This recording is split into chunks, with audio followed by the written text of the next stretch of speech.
Hey guys, welcome back to Cornerfield Farm. I thought I would bring you along with me in the kitchen today.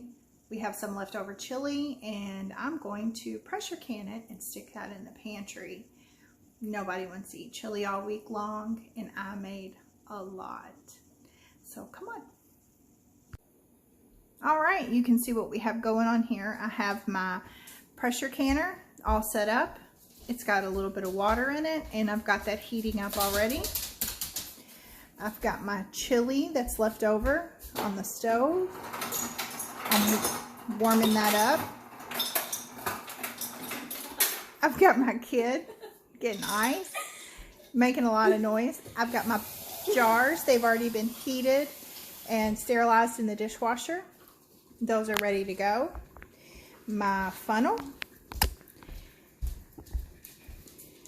Got some lids here heating up, and my tools and accessories and my rings. And so I am getting ready to get this chili out of this pot and put it in these jars.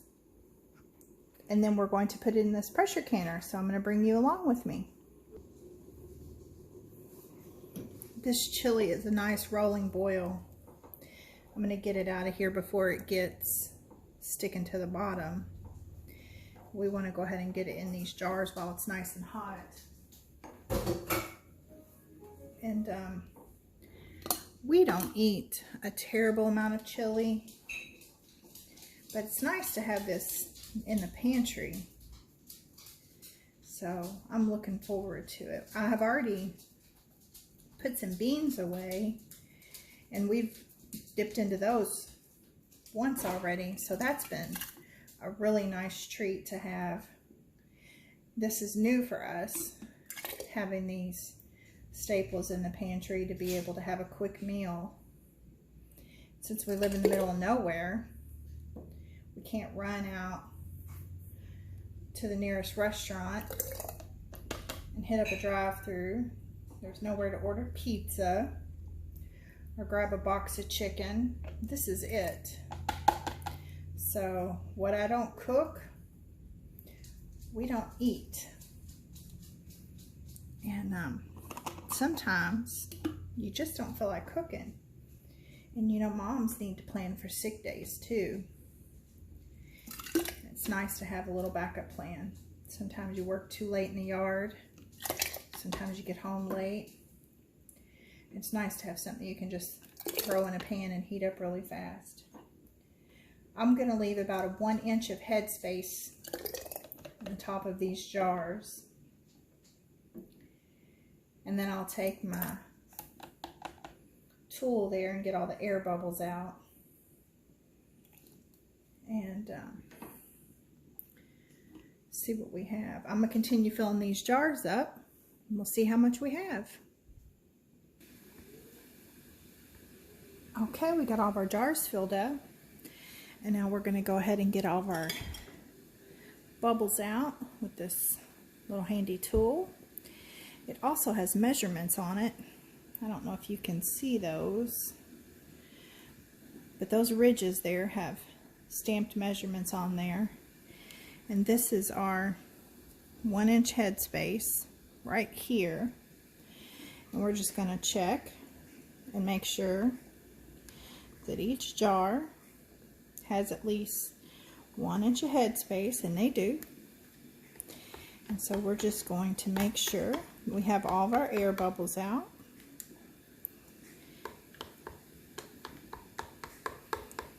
Like so. This is pretty liquidy, so I don't imagine we have any air bubbles. But it's a good habit to get into when you can. If you have air bubbles, it impacts the way your lid seal. It could prevent your lid from sealing properly. So we just make sure we do this for every jar. And you want to do that before you clean off all your rims, because it's very messy, as you can see. Alright, let me pitch that in the sink. And then I'm going to clean all of the rims off. First, I just give them a quick wipe down and get anything that's wet off, and then I come back with the white vinegar and clean them before I put my lids on. And that's what I'm going to do next, is come back with the white vinegar. So let me go get the vinegar and I'll be right back. Nothing spectacular, just get a little white vinegar on a clean paper towel or a rag, and then I just rub those down. See how much chili is still left on there. And so I'll move that to the side. Go ahead and do the other. You want to make sure you get that nice and clean. Make sure there's nothing there that can impact a good seal. And so I will do this to every jar, making sure that there's a good seal. This is very important to make sure you have a good seal for your lids.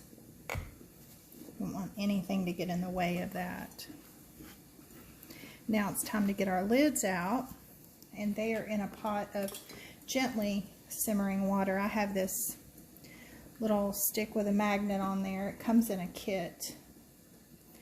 And I'm just going to put the lids on like that and put on a ring, finger tight. That's it.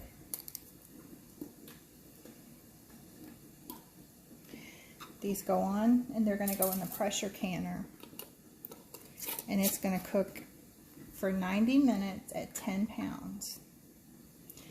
Now if I had smaller ones, they would cook 60 minutes. But since the majority of these are larger, they're going to go for 90. And once this gets up to pressure, I will bring you back and show you what it looks like.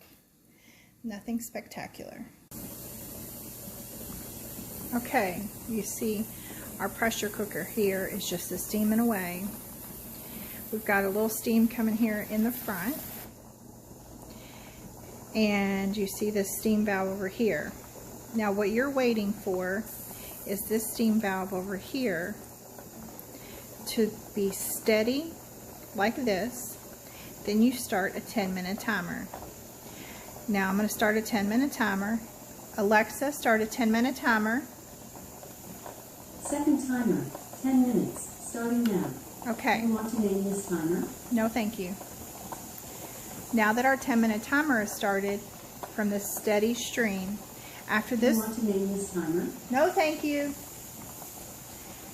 After this 10-minute timer goes off, we will add this weight. Timer, 10 minutes, starting now. Oh my goodness, Alexa's adding all kind of timers. We're going to put this weight on top. Timer, 5 minutes, starting now. Oh my goodness, we're going to have all the timers. We will have this weight set on top after the 10-minute timer goes off. And that's when we'll start to watch the pressure.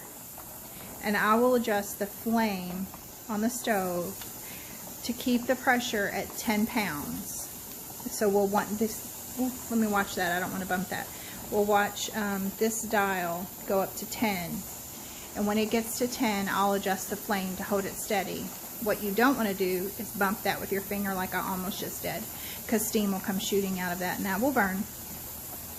And it will be horrible. Alright, so I will bring you back when we get that 10-minute timer. Okay, it's been 10 minutes. And we're going to go ahead and put the weight on top now, and we can start letting our pot come up to pressure, and we should see that rise quite quickly. I went ahead and turned it just a little bit, and like I said, this is where we're going to keep an eye. We want this to go up to 10 pounds, and I happen to know that with my stove it will reach very quickly 10 pounds, and then I will need to turn the burner to low or simmer for the rest of the cook period. Once it gets to 10 pounds, this will need to cook for 90 minutes. And then what we will do is turn the heat off and let it depressurize naturally before we try to remove the lid. The way that I will know that it's depressurized all the way is the needle will be all the way on 0 and this little bubble will be flat. So that's what we will do. I'll bring you back and check in with it. Okay, we finally finished. 90 minutes is up, and I just rocked this to make sure no steam was coming out, which means all the pressure is gone. I can take my rocker off. Sorry, this is shaky. And you can see, let's get the focus, that the pressure gauge reads 0. That little bobber is down. And the lid is ready to remove. So I'm going to go ahead and get that off.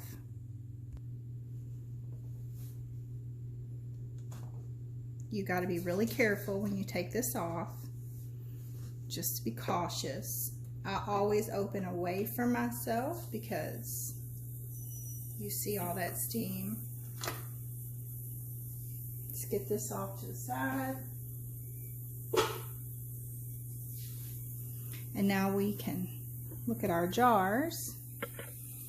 Make sure nothing's broken, everything's intact, and then we will get them pulled out.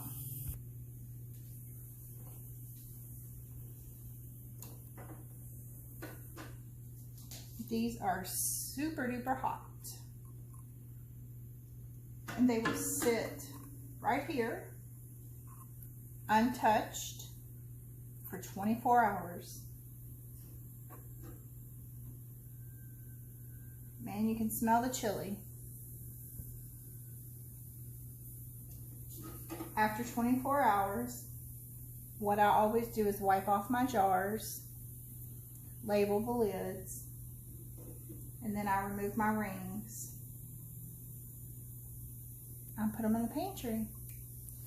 That's it. Now, what we're going to do is wait for all of them to seal, and that usually takes a couple of minutes as they start to cool off. They're so hot, it'll take quite a bit of time for them to start to seal, but you can see, if you're new to canning, each one of these lids has a little bump in the middle, and that's the button.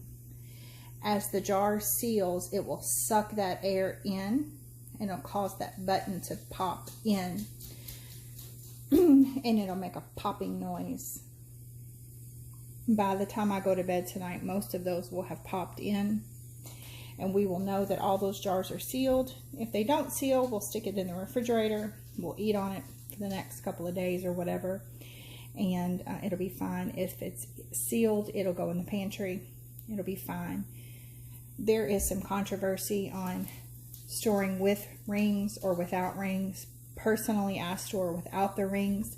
That way, if the seal of the lid becomes damaged, I can spot that and the ring doesn't hold that lid on. You can see that chili is super hot, boiling in the jars. That's it, we're done. Thanks for hanging out with us. We truly appreciate you watching our videos. Don't forget to leave us a thumbs up, like, and subscribe.